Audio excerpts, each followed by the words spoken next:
दोस्तों आज के इस क्लास में हम बात करेंगे अपना हिंदी 100 मार्क्स का चौथा चैप्टर जो है अर्धनारीश्वर, और इस पाठ के बारे में हम लोग बहुत अच्छे से जानेंगे।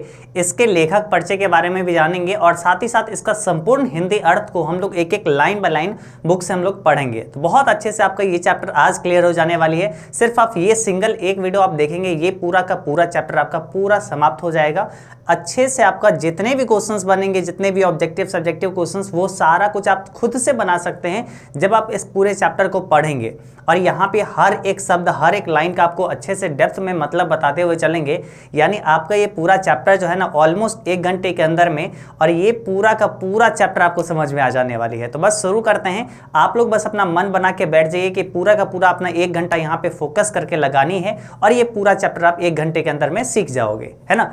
थोड़ी सी आपको कहीं कहीं बोरिंग टाइप का लगेगा, लेकिन आप ये समझना कि आपके लिए कितना जरूरी है, आप ये खुद समझ रहे होंगे, है ना। तो बस इंटरेस्टिंग हम बनाते हुए चलेंगे। आप खुद में इंटरेस्ट जगा के रखो कि हाँ ये चीज़ तो हमको पढ़ना है, मेरे लिए जरूरी है।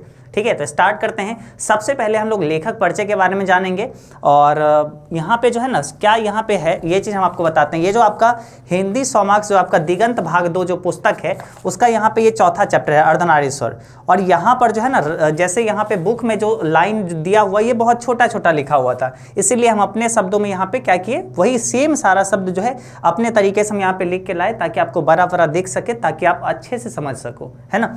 तो ये बस वही जो बुक में लिखा हुआ सेम इट इज यहाँ पे भी लिखा हुआ है। तो बस इसको अच्छे से फोकस करके समझिए। और अगर आपको ये वीडियो ऐसा वीडियो पसंद आता हो तो इसको वीडियो को लाइक कर लीजिएगा, और नीचे कमेंट भी करके बताइएगा ये लास्ट में कि आपको ये वीडियो कैसा लगा, ये क्लास कैसा लगा। ठीक है, पिछले और जितने भी चैप्टर से बातचीत, उसने कहा था संपूर्ण क्रांति, ये सभी पढ़ा चुके हैं, जिसका लिंक डिस्क्रिप्शन में दे दिए हैं। और अभी आइए चौथा चैप्टर अर्धनारीश्वर को पढ़ते हैं।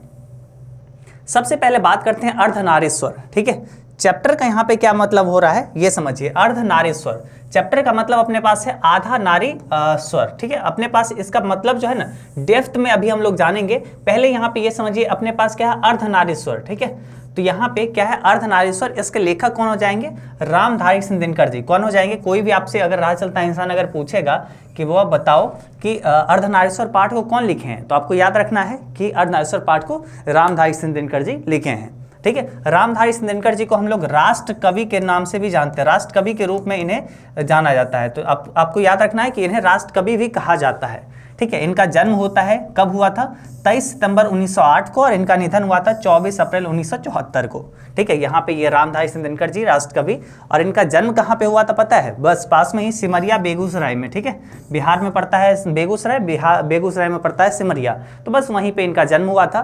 और इन्हें राष्ट्र कवि के रूप में भी जाना जाता है। सबसे बड़ी बात है, अपने बिहार के हैं और इन्हें देश का कवि, राष्ट्र कवि माना जाता है। ठीक है, इन्होंने ही अर्धनारीश्वर पाठ को लिखे, और इनका जन्म 23 सितंबर 1908 को हुआ था, और निधन 24 अप्रैल 1974 को हुआ था। ये सब कुछ आपको ध्यान में रखनी है, क्योंकि इससे ऑब्जेक्टिव टाइप क्वेश्चन पूछा जाता है।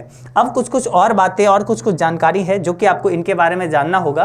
वो है रामधारी सिंह दिनकर जी के माता पिता कौन थे। तो याद रखना है कि इनके माता पिता का नाम क्या था। माता का नाम था मनरूप देवी, और पिता का नाम था रवि सिंह। पिता का नाम क्या था, रवि सिंह, और माता का नाम मनरूप देवी, याद रखिएगा। ठीक है, पत्नी का नाम इनका ध्यान में रखिएगा, श्यामवती देवी। पत्नी का नाम क्या था, श्यामवती देवी। शिक्षा ये कहाँ से प्राप्त की, अपने राष्ट्र कवि बनने तक का ये सफर जो होगा ना, ऑब्वियसली कहीं तो ये पढ़ाई कर रहे होंगे। तो सिमरिया बेगूसराय में इनका जन्म हुआ है। ठीक है, सिमरिया बेगूसराय बिहार में इनका जन्म हुआ है, राष्ट्र कवि भी कहलाए हैं। तो अब ये कहाँ से शिक्षा प्राप्त किए, बहुत इंटरेस्टिंग चीज़ है ना। चलिए जानते हैं कहाँ से ये शिक्षा प्राप्त किए थे। तो देखिए, प्रारंभिक शिक्षा तो गांव में ये पढ़े, मतलब जैसे सब लोग पढ़ते गांव में ये अपना शुरुआती परीक्षा किए, और उसके आसपास में ये पढ़े। ठीक है, गाँव के आसपास। 1928 में क्या हुए, मोकामा आए। ठीक है, मोकामा घाट रेलवे हाई स्कूल से जो है मैट्रिक किए। ठीक है, 1928 में। फिर देखिए 1932 में क्या होता है, पटना कॉलेज से ये बीए करते हैं। ठीक है, बीए ऑनर्स करते हैं क्या चीज से, इतिहास से। ठीक है, 1932 में पटना कॉलेज से ये क्या करते हैं, बीए करते हैं। बीए यानी अपने आर्ट से ये करते हैं। ठीक है, बीए। ठीक है, बीएससी ग्रेजुएशन जो करते हैं आर्ट से करते हैं। कौन सा सब्जेक्ट से, ऑनर्स में इनका कौन सा पेपर था, इतिहास था। आप लोग भी आगे क्लास 12 पार करोगे तो आप भी कुछ ना कुछ चूज करोगे, कोई साइंस के बच्चे होंगे, कोई कॉमर्स के होंगे, कोई आर्ट्स के होंगे, तो अपना अपना ऑनर्स पेपर चूज करेंगे। तो ऐसे ही इनका ऑनर्स पेपर कौन सा था, इतिहास था। ठीक है, अब देखिए इनकी जो है वृत्ति क्या क्या है, मतलब ये अपने जीवन में क्या क्या किए थे उसके बारे में अब हम लोग को जानना है। ठीक है, इनकी वृत्ति के बारे में। ये प्रधानाध्यापक रहे, कहाँ पे, HI स्कूल जो है बरबीघा, यहाँ पे सब रजिस्ट्रार सब डायरेक्टर, उसके बाद है जनसंपर्क विभाग और बिहार विश्वविद्यालय में हिंदी के जो है प्रोफेसर के रूप में ये काम किए। ठीक है, ये हो गया। HE स्कूल बरबीघा में ये पहले तो प्रधानाध्यापक रहे, उसके बाद सब रजिस्ट्रार, उसके बाद सब डायरेक्टर जनसंपर्क विभाग एवं जो है बिहार विद्यालय में ये हिंदी के प्रोफेसर रहे। भागलपुर विश्वविद्यालय में ये उप कुलपति रहे। आपके एग्जाम में पूछा जाएगा कि रामधारी सिंह दिनकर जी उप कुलपति कौन से विश्वविद्यालय के रहे थे, तो याद रखना है भागलपुर विश्वविद्यालय के। हिंदी सलाहकार के रूप में भी कार्य किए इन्होंने। ठीक है, अब देखिए इनके कुछ साहित्य के बारे में, साहित्यिक अभिरुचि, इनका क्या क्या चीज में अभिरुचि थी उसके बारे में अब जानते हैं। ठीक है, देखो साहित्यिक अभिरुचि, तो देखिए 1925 में छात्र सहोदर में पहली कविता प्रकाशित हुए। ठीक है, 1925 में छात्र सहोदर में इनकी जो पहली कविता प्रकाशित हुए। ये सारा चीज आपको इतना जो दिख रहा, सोच रहे होगे भैया इतना कैसे याद होगा, इतना नहीं याद हो पाएगा। देखो ये एक बार बस देख रहे हो, इसमें आपको याद नहीं हो जाएगा, हम मानते हैं। तो इसको क्या करना, आराम से रोक रोक के कॉपी में नोट करते हुए चलो, ज़्यादा अच्छा रहेगा। ठीक है, या फिर इस वीडियो को अच्छे से पहले एक बार देख लो और दोबारा से अच्छे से एक बार नोट डाउन कर लेना। ठीक है, और बार बार इसको समय समय पर दोबारा रिवाइज करते चलना ताकि ये सब याद हो जाए। ठीक है, चूंकि आपको याद करने होंगे, चूंकि इससे एग्जाम में प्रश्न रहती है। ठीक है, कविता प्रकाशित हुई 1925 में, छात्र सहोदर में इनकी पहली कविता प्रकाशित हुई। उसके बाद देखिए देश जो कि पटना से प्रकाशित होती है, प्रकाश जो कि बेगूसराय से, प्रतिमा जो कि कन्नौज से, कन्नौज में छात्र जीवन में अनेक रचनाएं इन्होंने प्रकाशित किया। 21 वर्ष की अवस्था में पहली कविता पुस्तक प्रणभंग प्रकाशित की है। ठीक है, 21 वर्ष के जो है में जो है पहली कविता पुस्तक इन्होंने प्रणभंग प्रकाशित की है। अब इनकी कृतियां कौन कौन सी है, ये बहुत ज़्यादा इंपॉर्टेंट है, मोस्ट इंपॉर्टेंट। ठीक है, आप सभी को ये चीज़ जरूर याद रखना है, क्योंकि इससे आपके एग्जाम में कई सारे प्रश्न ऑब्जेक्टिव में पूछे जाते हैं। तो इसको मिस करोगे मतलब बहुत कुछ मिस करोगे। इसको प्रॉपरली देख लीजिए। देखिए यहाँ पे रामधारी सिंह दिनकर जी की ये सभी रचनाएं हैं। देखो इनकी जो है काव्य कृति कौन कौन सी है, देखो उसको जानते हैं। प्रणभंग है, रेणुका है, हुंकार है, रसवंती है, कुरुक्षेत्र है, रसिम रथी है, नील कुसुम है, उसके बाद उर्वशी है, परशुराम है, परशुराम की प्रतीक्षा। ठीक है, कोमलता और उसके बाद कवित्व, उसके बाद हारे को हरिनाम। ये सब इनकी क्या है, काव्य कृतियां हैं। फिर से एक बार दोहराते हैं, सुनिएगा एक बार गौर से। प्रणभंग, रेणुका, हुंकार, रसवंती, कुरुक्षेत्र, रसिम रथी, उसके बाद नील कुसुम, उर्वशी, परशुराम की प्रतीक्षा, कोमलता और कवित्व, हारे को हरिनाम। ये सब इनकी कुछ काव्य कृतियां हैं। ठीक है, क्या है, काव्य कृतियां। इनकी कुछ गद्य कृतियां कौन कौन सी है वो जानिए। मिट्टी की ओर, उसके बाद अर्धनारीश्वर, संस्कृति के 4 अध्याय, काव्य की भूमिका, बट पीपल, उसके बाद शुद्ध कविता की खोज, दिनकर की डायरी। ये सब इनकी गद्य कृतियां हैं। ठीक है, काव्य कृतियां यहाँ पे, ये सब गद्य कृतियां, ये सब। ठीक है, ये सब गद्य कृतियां।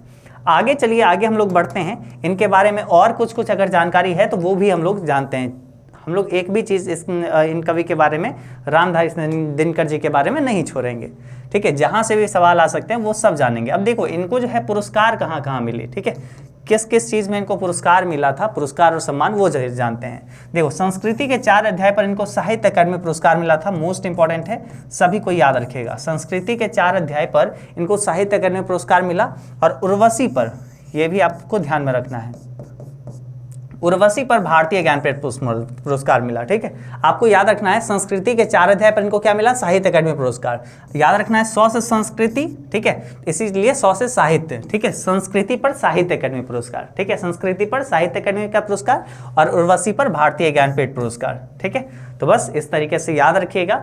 अगर पसंद आ रहा हो, अच्छा लग रहा हो तो नीचे कमेंट करके जरूर बताइएगा। ठीक है, अभी देखो दिनकर जो है इनको छायावादोत्तर युग के प्रमुख कवि मतलब कहा माना जाता है। ये मतलब दिनकर जी जो हैं छायावादोत्तर युग के बहुत प्रमुख कवि हैं। ये कौन से युग के, छायावादोत्तर युग। याद रखिएगा ये छायावादोत्तर युग के प्रमुख कवि हैं। इनको राष्ट्र कवि के रूप में भी जाना जाता है, ये भी ध्यान में रखना है। इनका जन्म सिमरिया बेगूसराय में हुआ, ये भी ध्यान में रखना है। ठीक है, तो ये कुछ चीज़ें थी लेखक परिचय के बारे में, जो कि मोस्टली आपको बहुत अच्छे से जानना चाहिए था। हर एक चीज़ आपको पता होना चाहिए पहले से ही, पूरा डेप्थ में हर चीज़ डिटेल में आपको पता होना चाहिए था, और आपको बता दिए। अब हम लोग का बारी आता है कि लाइन बाय लाइन एक एक करके हम लोग अच्छे से जाने, इस चैप्टर को बहुत प्यार से समझे। तो चलिए अब उसी चीज़ को हम स्टार्ट करते हैं। चलिए तो अब हम लोग यहाँ पे चैप्टर को शुरुआत करते हैं और एक एक अर्थ आपको अच्छे से, एक एक लाइन का मतलब आपको अच्छे से बताते हुए चलते हैं। सबसे पहला यहाँ पे लाइन की शुरुआत होती है किस प्रकार से, वो देखिए। सबसे पहला लाइन की शुरुआत होती है, अर्धनारीश्वर शंकर और पार्वती का कल्पित रूप है, जिसका आधा अंग पुरुष का और आधा अंग नारी का होता है। ठीक है, यानी बताया गया है ये अर्धनारीश्वर जो आपका शब्द दिख रहा है, ये अर्धनारीश्वर क्या है, ये अर्धनारीश्वर जो है शंकर और पार्वती का कल्पित रूप है, यानी शंकर जी और पार्वती जी जो हैं उनका एक तरीके से कल्पना किया गया रूप है, जिसमें आधा अंग जो है क्या है, पुरुष का है और आधा अंग जो है नारी का है।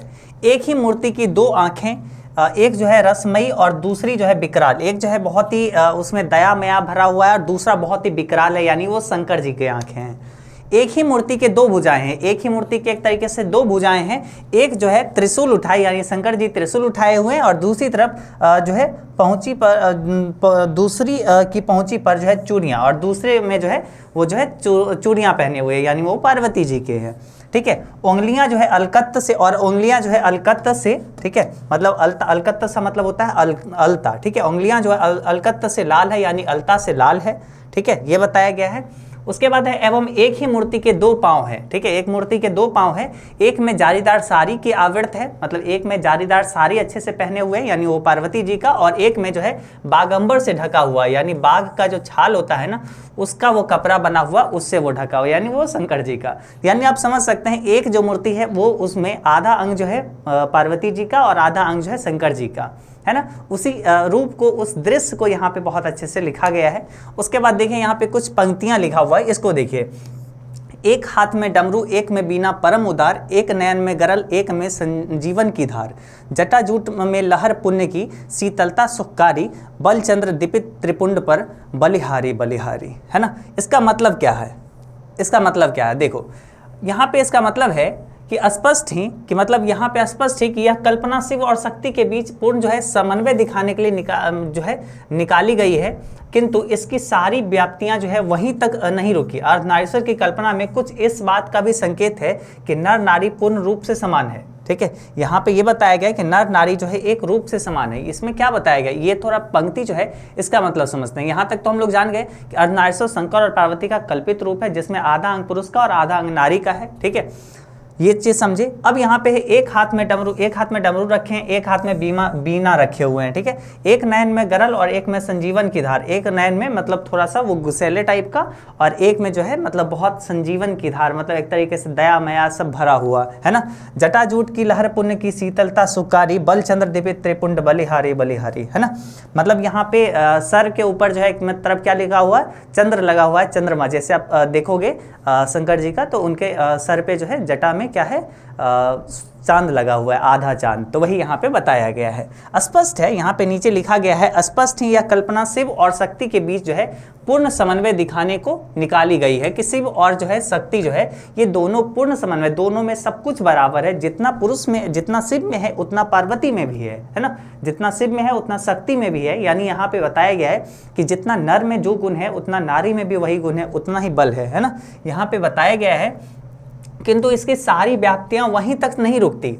अर्धनारीश्वर की कल्पना में कुछ इस बात का भी संकेत है कि नर नारी पूर्ण रूप से समान है, कि जो नर होता है और जो नारी होती है वो दोनों में जो रूप है, जो गुण है, वो सब समान है।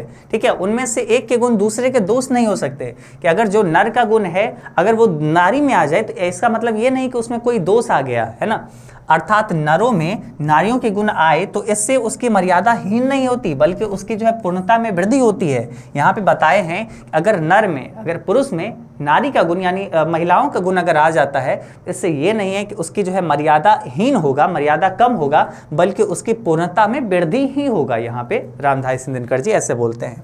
ठीक है, उसके बाद देखिए क्या बोला गया है, किंतु पुरुष और स्त्री में यहाँ पे बोला गया है क्या चीज, चलो देखो आगे। किंतु पुरुष और स्त्री में अर्धनारीश्वर का यह रूप आज कहीं भी देखने में नहीं आता। ठीक है, पुरुष और स्त्री का यहाँ पे बताया गया, किंतु पुरुष और स्त्री में अर्धनारीश्वर का यह रूप आज कहीं देखने को नहीं मिलता। ठीक है, देखने को नहीं आता कि ये जो अर्धनारीश्वर है जिसमें समान रूप से जितना नारी के पास गुण है, जितना यानी शक्ति के पास गुण है, उतना शिव के पास भी गुण है ना। सेम यहाँ पे जैसे दिखाया गया, आज ऐसा पुरुष और नारी में ऐसा देखने को ही नहीं मिलता है। संसार में सर्वत्र मतलब हर जगह, संसार में पूरा जगह पुरुष पुरुष है और स्त्री स्त्री है। मतलब हर जगह पे पुरुष पूरा पुरुष है और नारी स्त्री जो है पूरा स्त्री है। यानी पुरुष का गुण नारी के पास नहीं और नारी का गुण नर के पास नहीं, है ना। ऐसा नहीं, सब एकदम जो पुरुष है वो पुरुष, जो नारी है वो नारी, एक का गुण दूसरे में नहीं है। ठीक है, ये बोला गया है। नारी समझती है कि पुरुष का गुण सीखने से उसके नारीत्व में बट्टा लगेगा। नारी सोचती है कि अगर हम पुरुष का गुण सीख लेंगे तो मेरा नारीत्व खत्म हो जाएगा, नारीत्व एक तरीके से कम पड़ने लगेगा, है ना।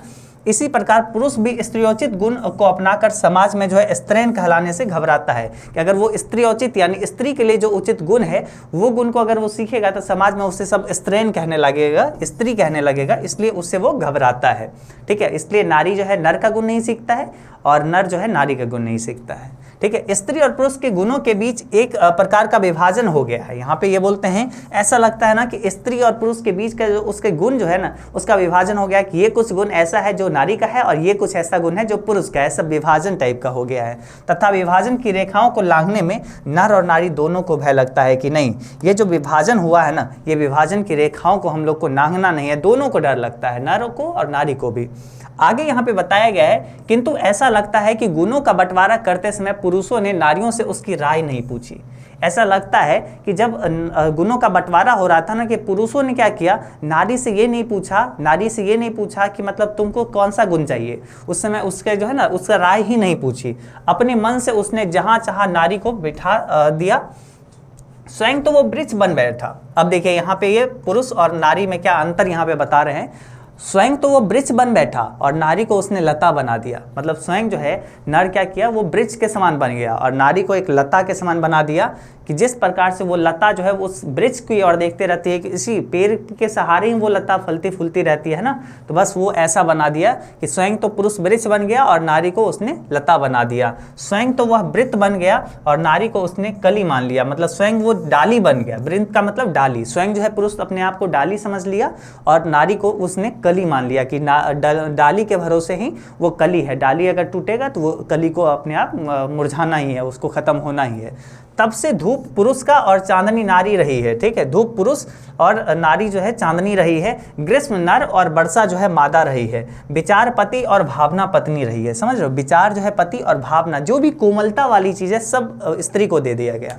जहाँ भी कर्म का कोई क्षेत्र है, अधिकार का कोई भूमि है और सत्ता का कोई सीधा उत्स है, मतलब है, ठीक है, उस पर कब्जा नारी का नहीं नर का माना जाता है। हर जगह जहाँ पर अधिकार है, जहाँ पर जो है सत्ता का बात आए, तो वहाँ पे हर जगह जो है नारी का नहीं बल्कि नर का माना जाता है, वो हर जगह।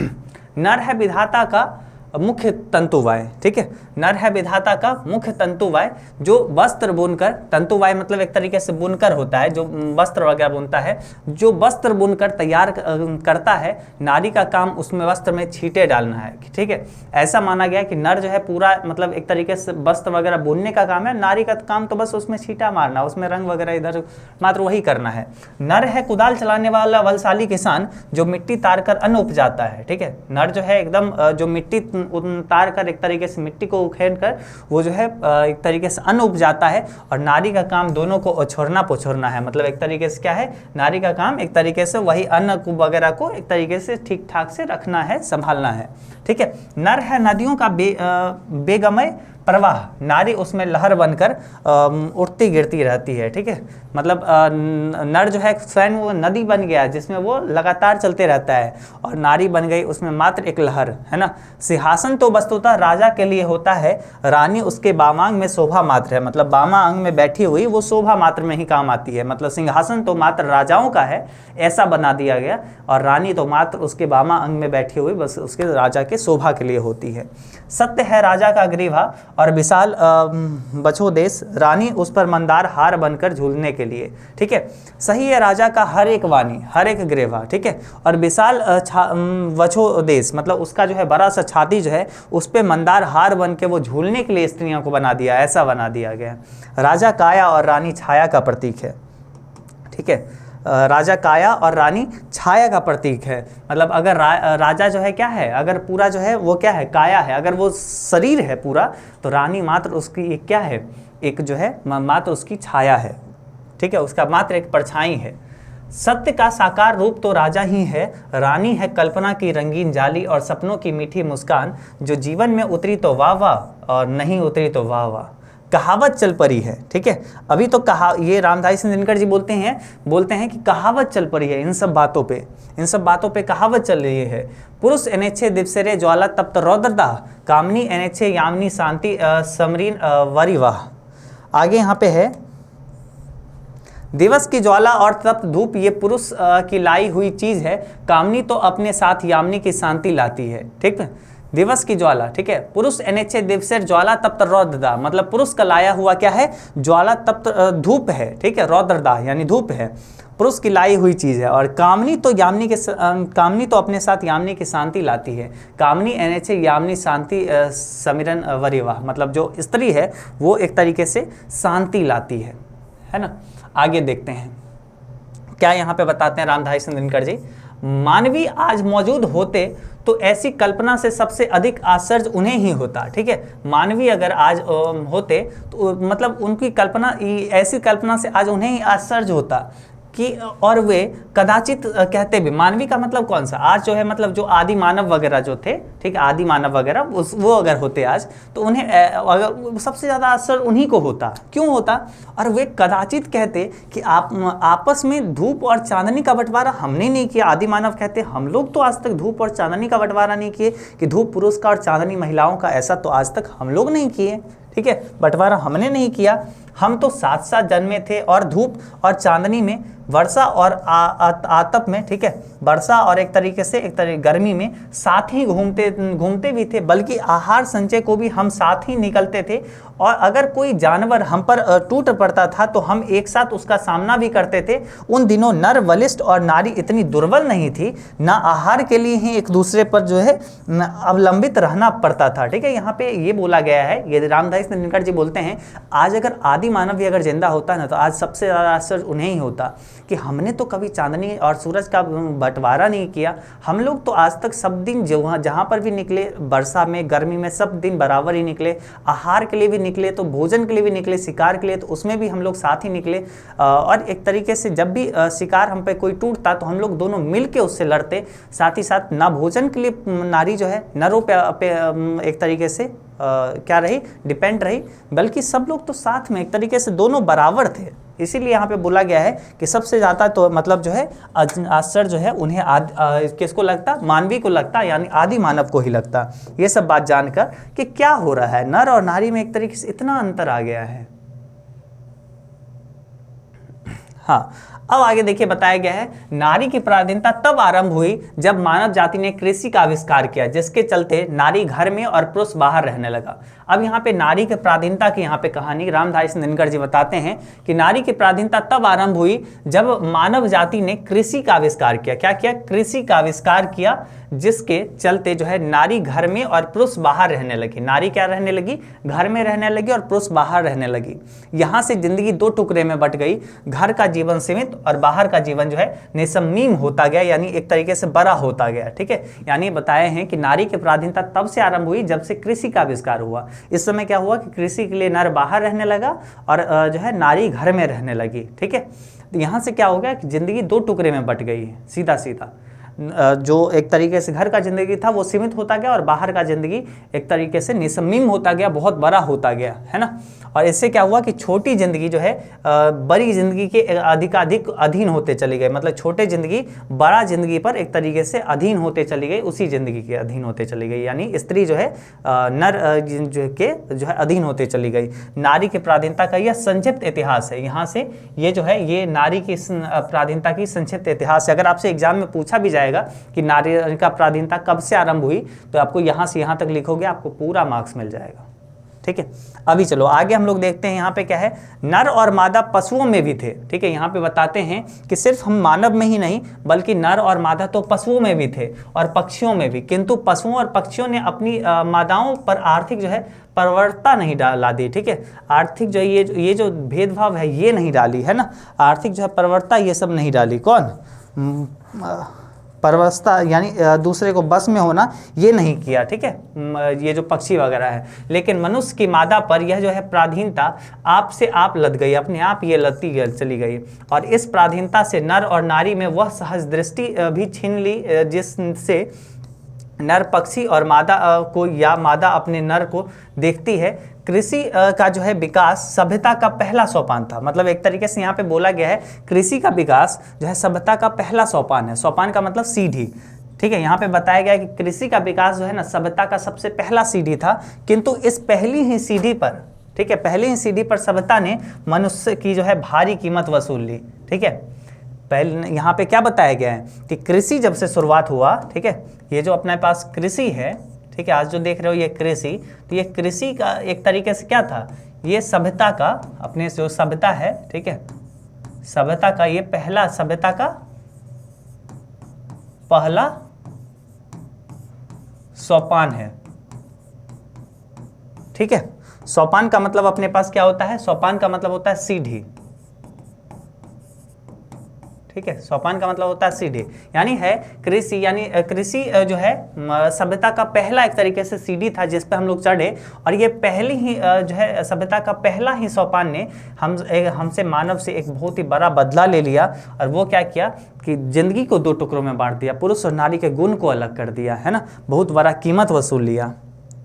आगे देखिए, आज प्रत्येक पुरुष अपनी पत्नी को फूल सा आनंद भरा समझता है। ठीक है, आज प्रत्येक पति जो है अपनी पत्नी को फूलों सा आनंद भरा समझता है, और प्रत्येक पत्नी अपने पति को बहुत कुछ उसी दृष्टि से भी देखती है, और दृष्टि से जिस दृष्टि से लता वृक्ष को देखती है। आज यहाँ पे रामधारी दिनकर जी बताए हैं, आज ऐसा स्थिति हो गया है कि आज जिस प्रकार से वृक्ष, लता जो होता है ना, वो वृक्ष की ओर देखता है कि ये वृक्ष के सहारे ही हम अपना जिंदगी गुजारेंगे, इसी पे चढ़ चढ़ के हम ऊपर बढ़ेंगे, है ना, वैसा ही दृष्टि से आज नारी अपने नर को, अपने जो है पत्नी अपने पति को देखता है कि आज इसी के सहारे हम जिंदा है, ये नहीं होते तो आज हम कुछ नहीं होते। ऐसा यहाँ पे रामधारी दिनकर जी बोलते हैं कि ऐसा आज हो गया है, ऐसा स्थिति आ गया है। इस पराधीनता के कारण नारी अपने अस्तित्व के जो है अधिकारिणी नहीं रही। ठीक है, अपने वो अस्तित्व का, खुद का मालिकिन वो नहीं रही। ठीक है, उसके सुख और दुख, प्रतिष्ठा और अप्रतिष्ठा, यहाँ तक कि जीवन और मरण पुरुष की मर्जी पर टिकने लगे हैं, जिसका सारा मूल्य जो है इस बात पर ठहरा है कि पुरुषों की उसकी कोई आवश्यकता है या नहीं। इसी से नारी का पद मर्यादा प्रवृत्ति मार्ग और जो है प्रचार से उठती और निवृत्ति मार्ग के प्रचार से गिरती रही है। अब यहाँ पे आपको बताते हैं इसके बारे में।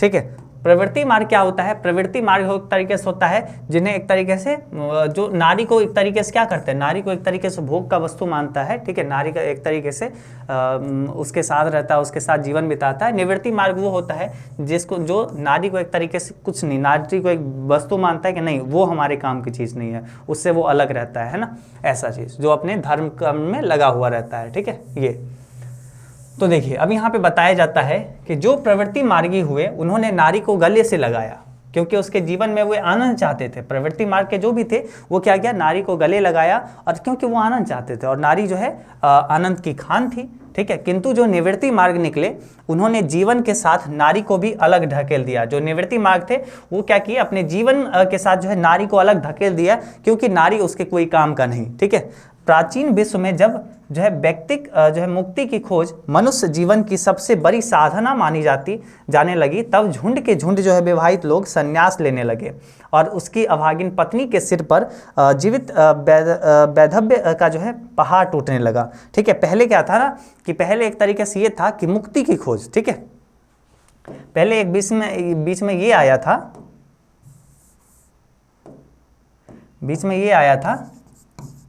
कि मुक्ति के लिए ना, मुक्ति की खोज के लिए काफ़ी सारे जो लोग थे, काफ़ी सारे जो कौन थे, नर जो थे, वो एक तरीके से घर से दूर निकलने लगे। ठीक है, अपनी पत्नियों को छोड़ के, कि अगर हम पत्नियों को छोड़ के अगर हम मुक्ति के लिए निकले तो मतलब बाहर निकल जाए इन सब मोह माया से दूर, तो हमें मुक्ति मिल जाएगी। इसके लिए हर नर निकलने लगे। इससे क्या हुआ कि हर एक नारी पर क्या होने लगा, विधवा होने का एक खतरा मंडराने लगा, और झुंड के झुंड ये पुरुष निकलते जाने लगे। ऐसा प्रचलन आ गया था कि सब लोग निकलने लगे।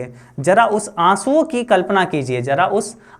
कल्पना कीजिए जो उन अभागिनियों के आंखों से बहते होंगे, जब उस नर जो छोड़ के जाता होगा, जिसके पति परमार्थ लाभ के लिए उनका त्याग देते हैं। जो पति जो होंगे इस मुक्ति की खोज के लिए अपनी इस नारीत्व को खो देता है ये नर, तो सोचिए इनकी आंसुओं के बारे में सोचिए। ठीक है, आंसुओं के बारे में सोचिए कि इन पे क्या गुजरती होगी, है ना, इन पे क्या गुजरती होगी। आगे देखिए,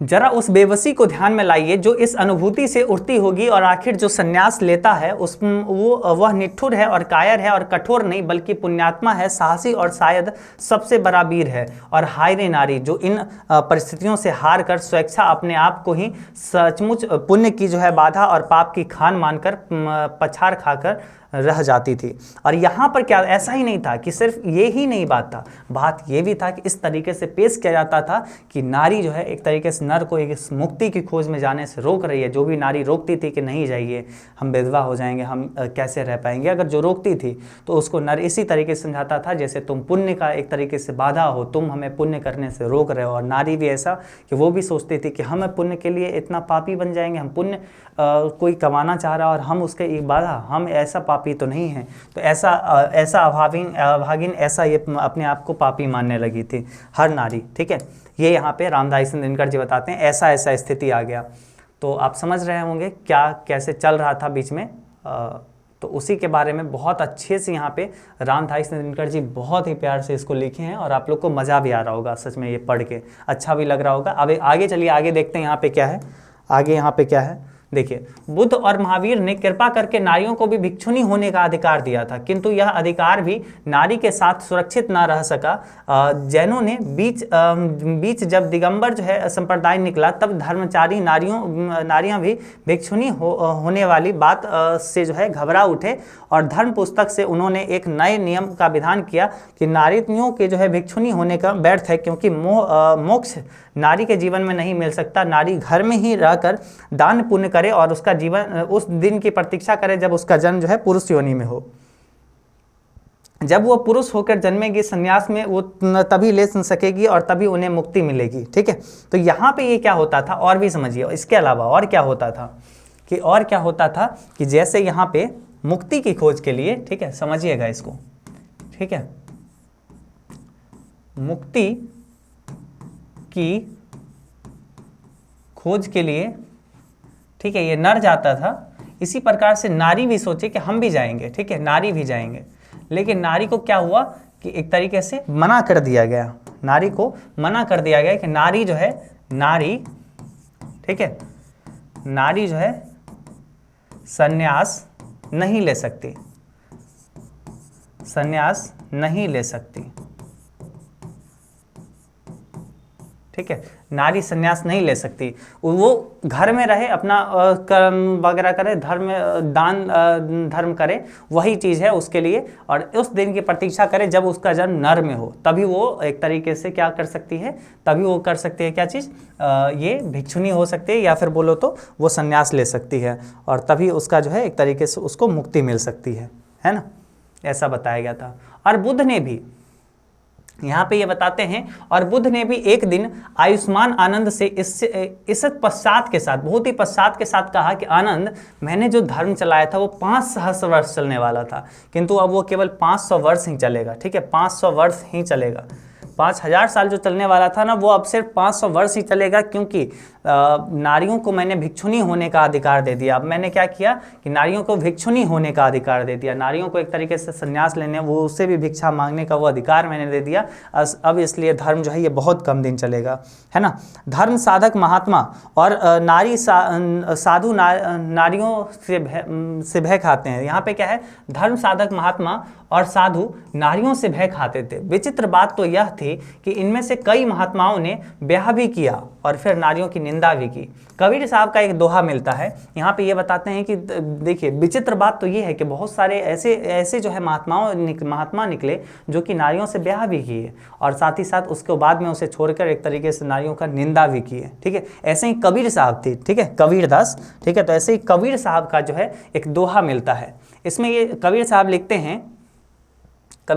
हैं, नारी तो हम हूँ करी, तब ना किया विचार, जब जानी तब परिहारी, नारी महाविकार। यहाँ पे क्या बोलते हैं, नारी तो हम हूँ करी, तब ना किया विचार, जब जानी तब परिहारी, नारी महाविकार। मतलब नारी से तो ब्याह हमने भी किया, लेकिन तब विचार नहीं किया था। आज जब जाने तो नारी लगा कि नारी बहुत बेकार है ना। ऐसा कौन बोलते हैं, ऐसा अपने पास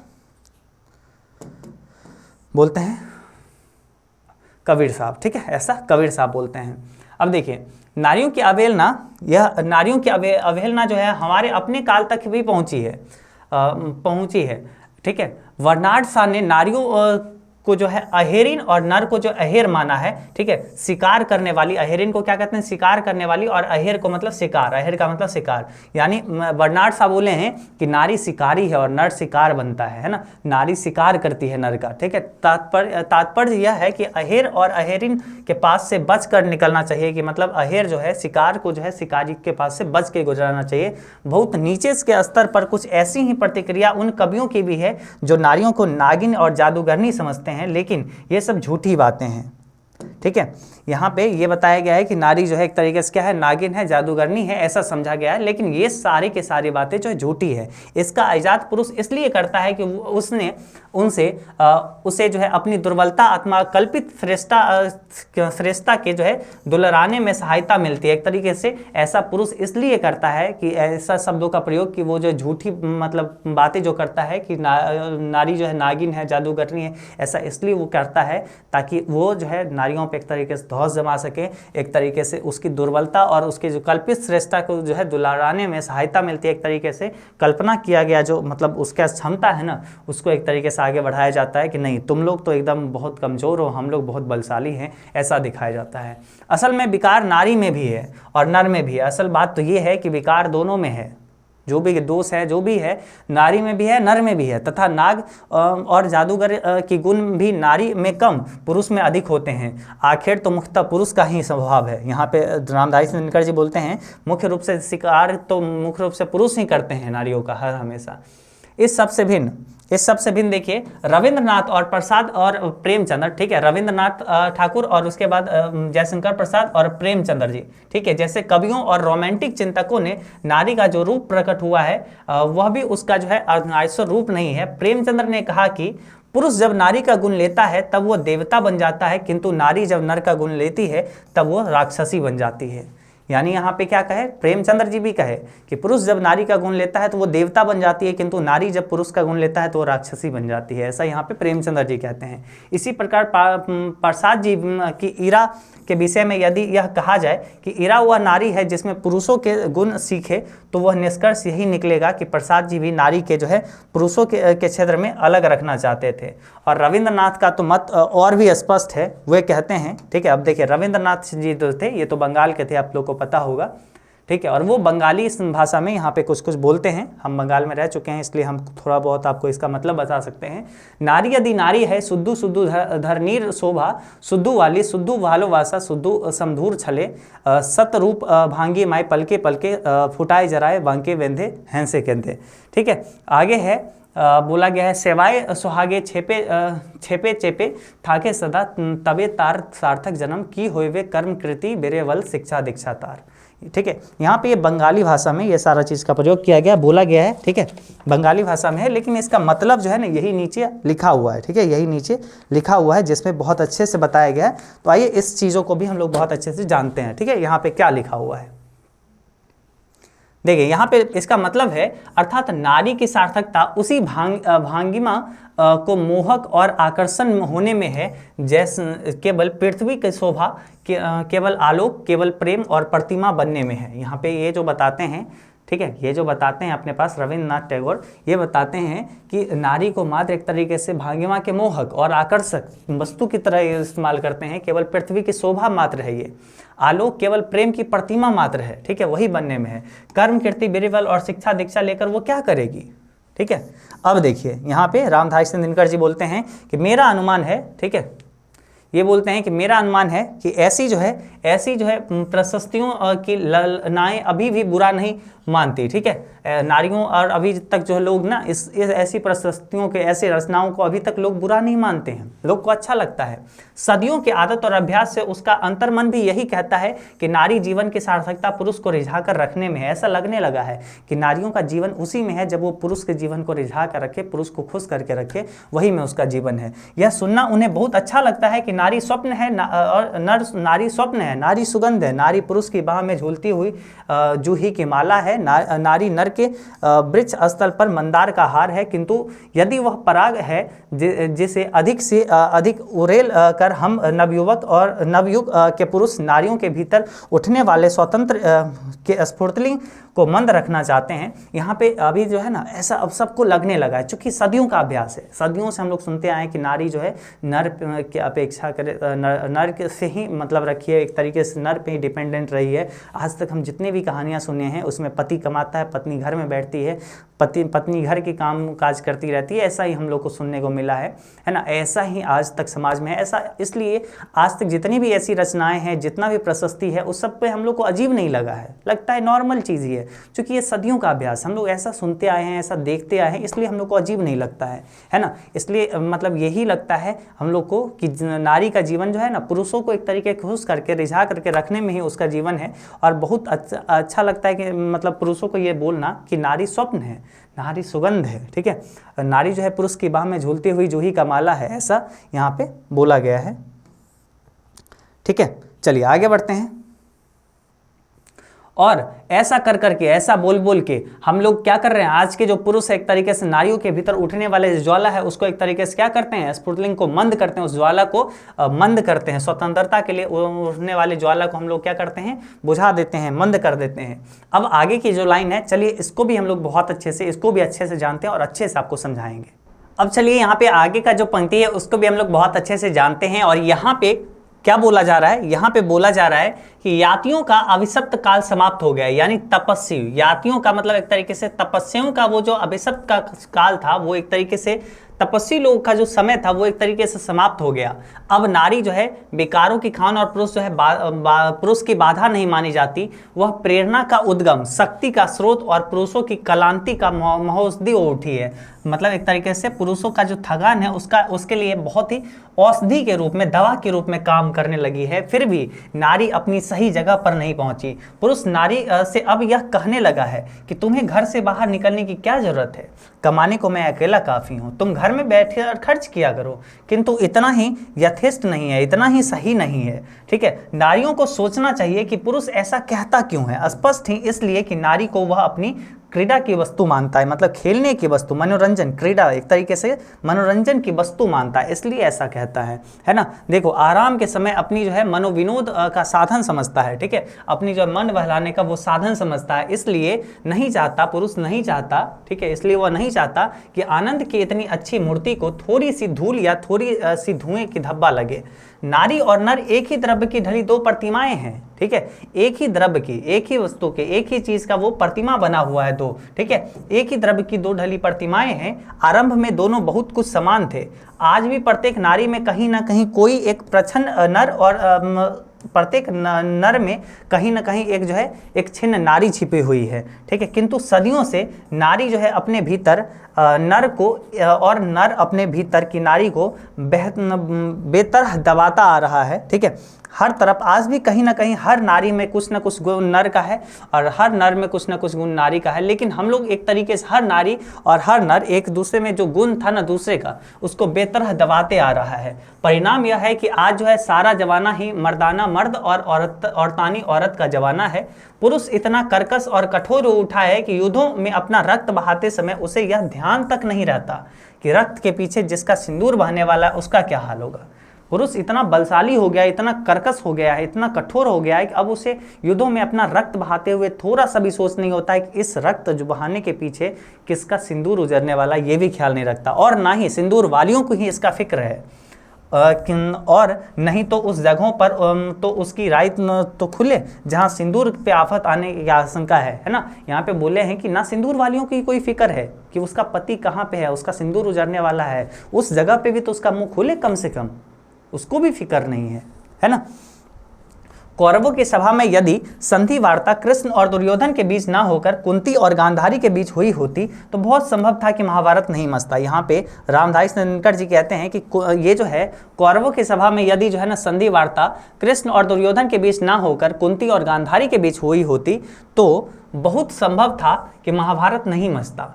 किंतु कुंती और गांधारी तब भी निचेष्ट थी, तब भी चुप थी, ठीक है, और आज भी निचेष्ट है, आज भी कोई काम नहीं किए हुए बिना चुपचाप है, बल्कि द्वापर से कली काल तक पहुंचते पहुंचते हुए अपने भीतर की नरता का भी और अधिक दलन कर चुकी है, ठीक है, और ज़्यादा खत्म कर चुकी है अपने भीतर जो भी नरता था, नर का गुण थोड़ा बहुत भी था वो भी खत्म कर लिया।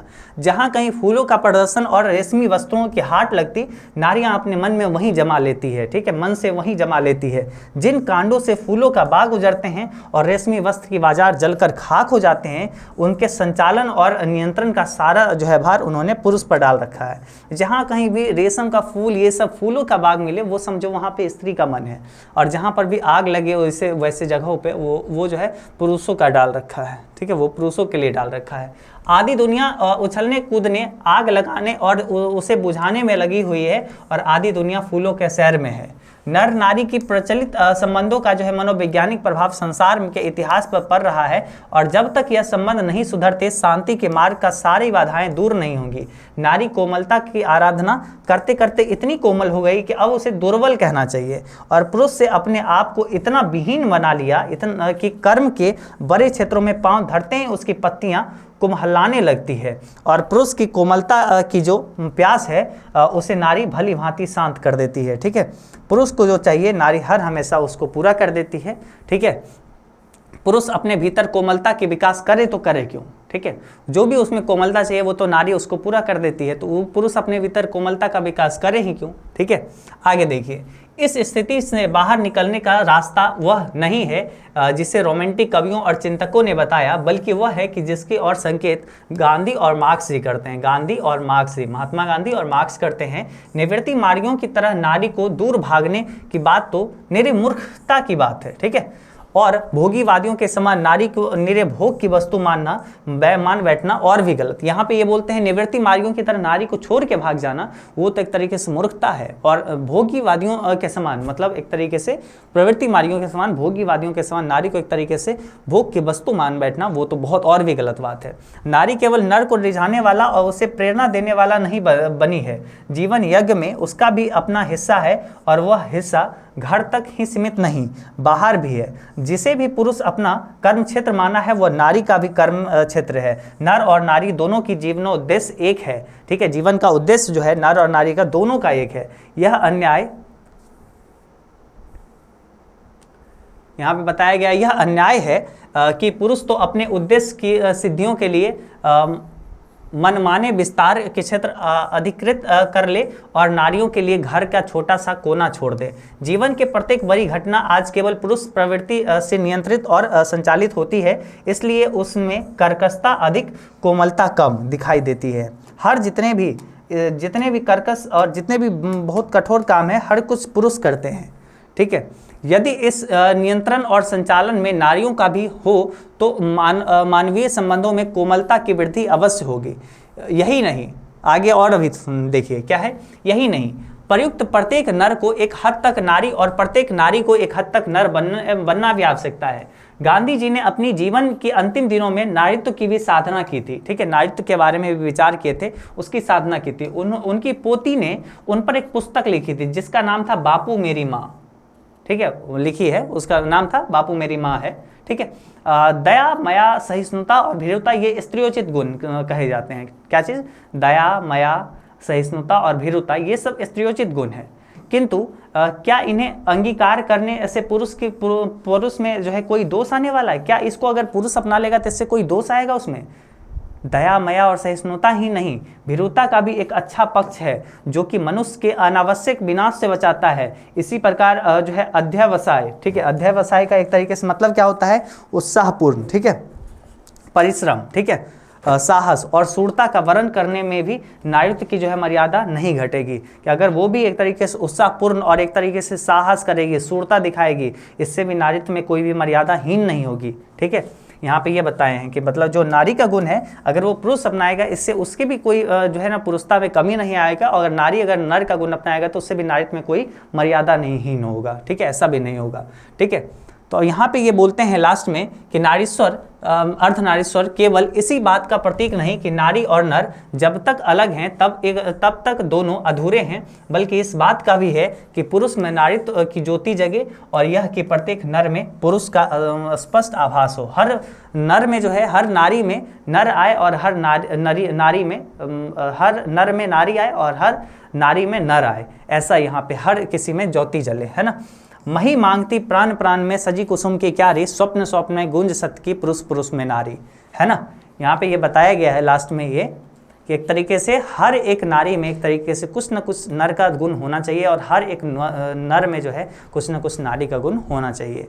जैसे क्या होगा कि एक तरीके से समाज में समानता आएगी और जहाँ पर भी ऐसा कोई जो गलत डिसीजन पुरुष अचानक ले लेते हैं, कोई ऐसा कठोर डिसीजन जैसे महाभारत के युद्ध हो गया, वैसे में अगर नारी जैसे कोमलता अगर रहती या फिर भीरुता यानी डर रहता, अगर किसी के अंदर भीरुता का गुण अगर रहता, डर रहता, इससे क्या होता अनावश्यक खतरा से बचा जाता है, जो कि नारियों में गुण है। अगर ये पुरुष में भी आ जाए, इससे क्या होगा अनावश्यक वो खतरा से, अनावश्यक जो गुस्सा अनावश्यक के खतरा से बच सकता है पुरुष, है ना। इसलिए इसका अच्छा पक्ष भी है और इसका खराब पक्ष भी है, दोनों है।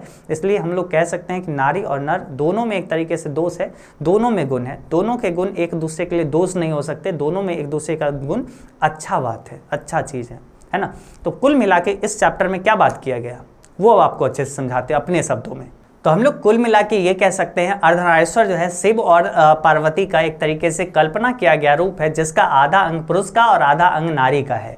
इसमें यह बताया गया कि नारी का गुण अगर नर में आता है तो उसका जो है एक तरीके से मर्यादाहीन नहीं होगा, और अगर ये जो नर का गुण है अगर वो नारी में आता है तो उसके स्त्रोचित गुण में उसका बट्टा नहीं कटने वाला है ना।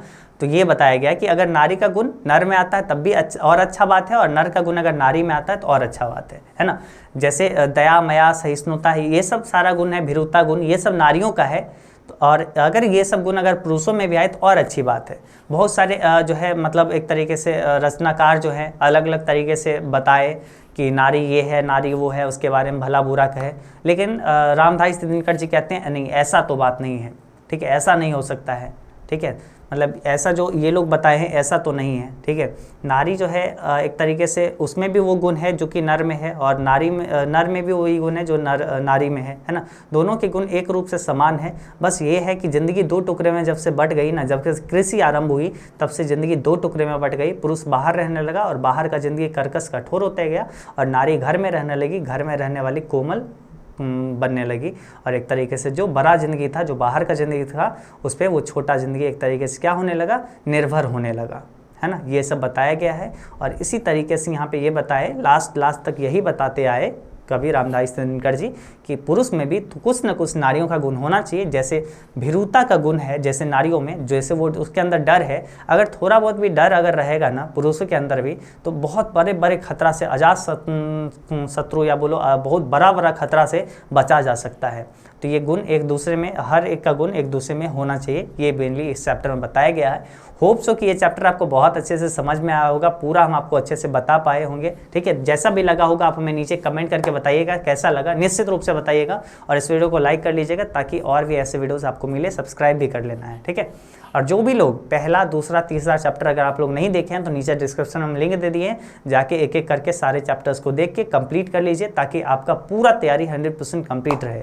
अब आप जाओगे इसका ऑब्जेक्टिव सब्जेक्टिव क्वेश्चन बनाने, तो हर क्वेश्चन आपसे बन जाएगी। साथ ही साथ हम क्यों बैठे, हम भी आपको ऑब्जेक्टिव सब्जेक्टिव क्वेश्चन आपको इसी यूट्यूब चैनल एजुकेशन बाबा पे करवाएंगे, तो बिल्कुल सब्सक्राइब करके रखिए। और साथ ही साथ अपना एजुकेशन बाबा ऐप आप इंस्टॉल कर सकते हैं प्ले स्टोर से, या डिस्क्रिप्शन में भी लिंक हम दे दिए हैं, वहाँ से आप अपना ऐप इंस्टॉल कर लीजिएगा एजुकेशन बाबा, और वहाँ पे भी आपको बहुत अच्छे से सारे क्लासेस करवाए जाएंगे। साइंस, कॉमर्स और arts, Hindi medium, English medium, सबके लिए अलग अलग टीचर हैं जो कि आपको बेहतरीन ढंग से पढ़ाएंगे। तो ऐप डाउनलोड करके वहाँ से आप उसको चेक कर सकते हैं, ठीक है। चलिए हम लोग मिलेंगे अगले क्लास में, तब तक के लिए बाय बाय।